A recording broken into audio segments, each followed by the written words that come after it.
Hello everybody, welcome back to the channel where we talk about stuff. This is a really weird moment for me.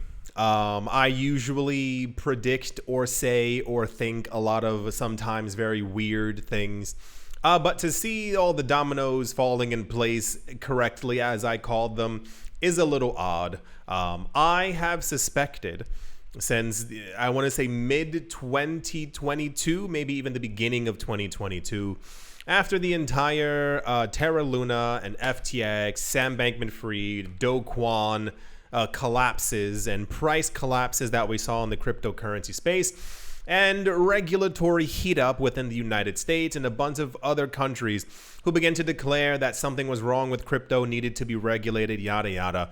About 2 or 3 months ago, I mentioned that something was a little off in that the largest crypto exchanges on the planet / those within the United States of America had all gotten in trouble, seemingly out of nowhere.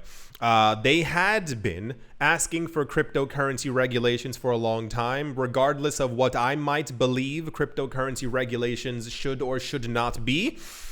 These are companies and they are public or trying to go public, and therefore they were asking regulators for a heads up. Hey, can you please tell us what's a security, what's a commodity, how the structure works, what have you, so on and so forth. And I started to believe, and then I openly said in a video, it's a little weird that the regulators are not regulating and not giving any type of rule making for the cryptocurrency space. And I was like, why would they be doing this? The answer is always money, but what kind of money were we looking at? This wasn't something small. This wasn't something insignificant. This wasn't, a couple $1 million behind the scenes, at least from my belief. And then we started getting news that when these cryptocurrency exchanges got in trouble, the majorist news, which has been a topic of discussion everywhere, relatively within the crypto world and also lightly in the traditional financial world, is that the largest asset manager, the company that owns the world, you know the story, BlackRock, got into the cryptocurrency space and or has filed for a physical Bitcoin ETF with the SEC. Before that even happened, I made a video on my other channel called The Modern Investor, where I stated, I have a pretty weird feeling something odd is happening. Why would all these companies, multiple, who've been trying to get proper regulations and rules for them and other people within the space, why would they be in trouble for something that they did not do? Why did a number of cryptocurrency exchanges wind down their operations and or leave the United States? And then I was like, something very big is happening. This isn't happening randomly. And this is my belief still, just me personally. I said I think the SEC is doing this to roll out the red carpet for the big boys. That is to say, the Fidelities, the BlackRocks, the JP Morgans, the other larger institutions who don't want to share any piece of the pie with their, and I was going to say comrades, but comrades also isn't it remotely at all. Anyone else who's in the business of making money, they want to make all the money for themselves.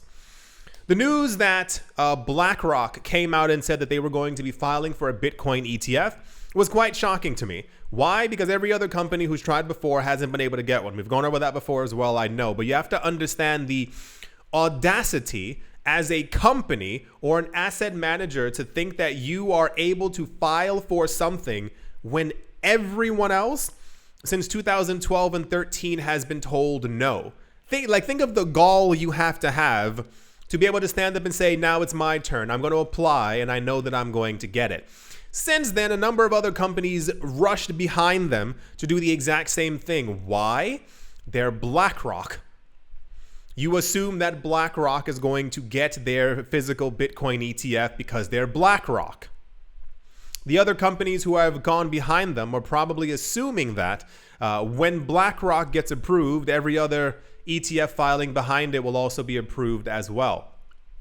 The other domino that I was waiting to fall was Fidelity. I mentioned in multiple videos, and I saw people talking about it on Twitter. This is why I'm making this video.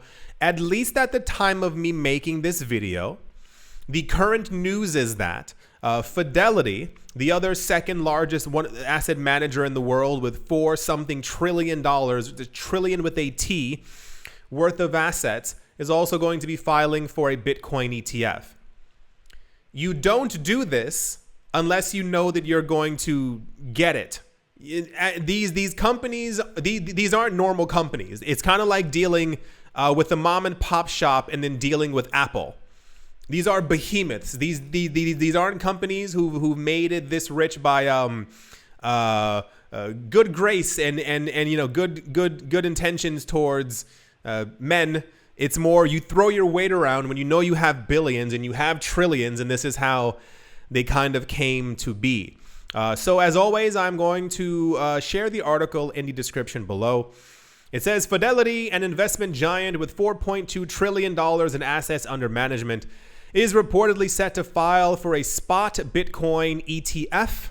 The imminent application by the Wall Street Colossus comes after industry giant BlackRock sparked a wave of spot Bitcoin ETF applications from several investment and financial service providers.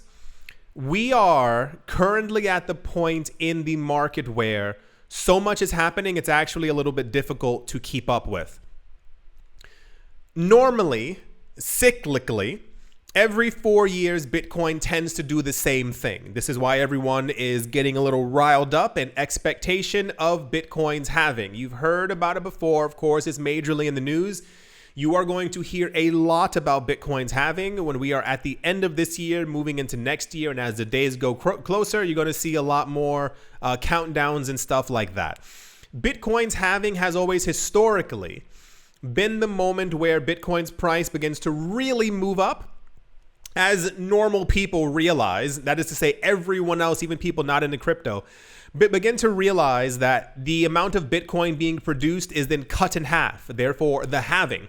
Bitcoin becomes more difficult to get and or acquire and or to mine.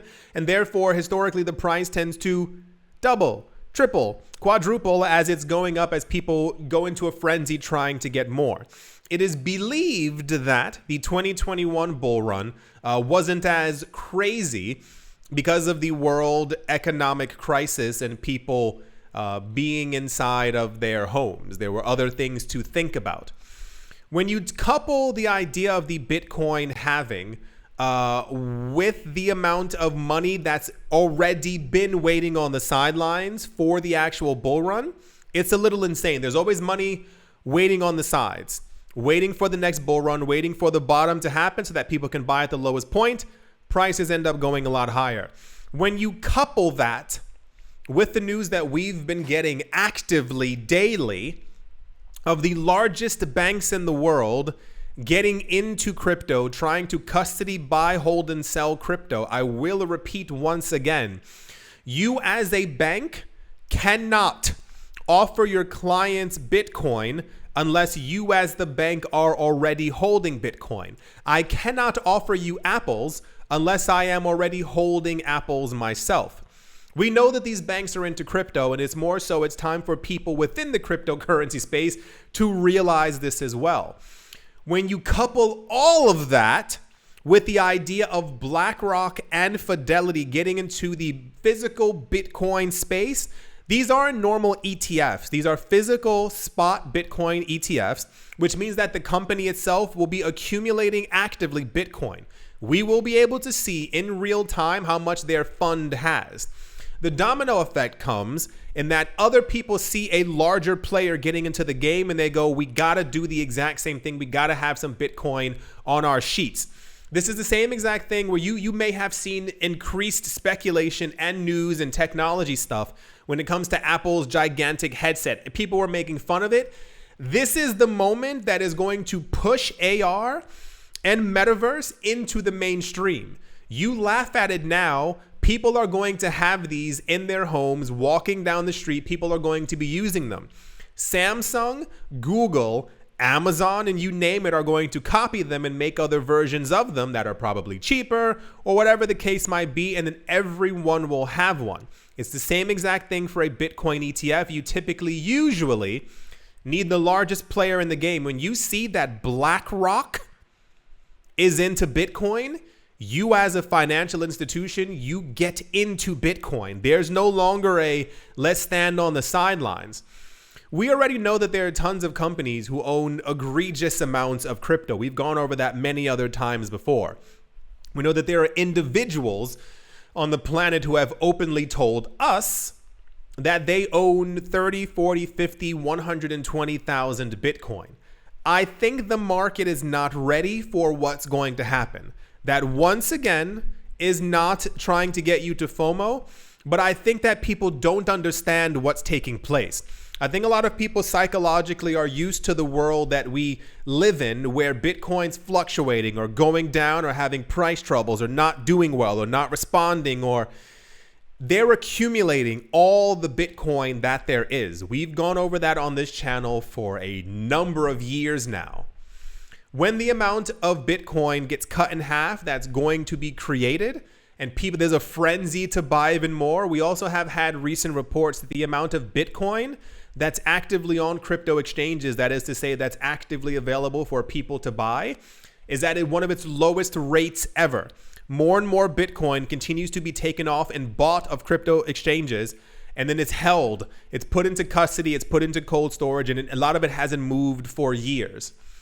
I think this is going to light a fire under the tuchuses of a lot of different people out there who are finally going to come to realize exactly what's going on. And it's not that I'm not excited, but I think the world isn't ready for what the implications of a $500,000 or $250,000 Bitcoin mean. It means that Bitcoin is going to be one of the largest currencies on the planet and will continue to only grow from there, especially after the next halving and the what people call the almighty halving of 2032. This is the year that many different analysts, and including Plan B and you name it, are predicting a $1 to $5 million Bitcoin. A $1 to $5 million Bitcoin means that people have begun to rapidly sell their other assets to push as much money as possible into Bitcoin to not lose out. So anyway, bringing it on back, I know they got a little intense there. Yes, the news at the time of me making this video is that the filing is imminent for Fidelity. I think we are probably going to see another push up in price if this does end up happening. And as always, I want to make sure that there is not one single person out there who tells me that they did not know that any of this was happening, because we are going to have these same exact conversations in 2024 and 2025, when I expect Bitcoin will not only be over 70,000, but will be over 100,000.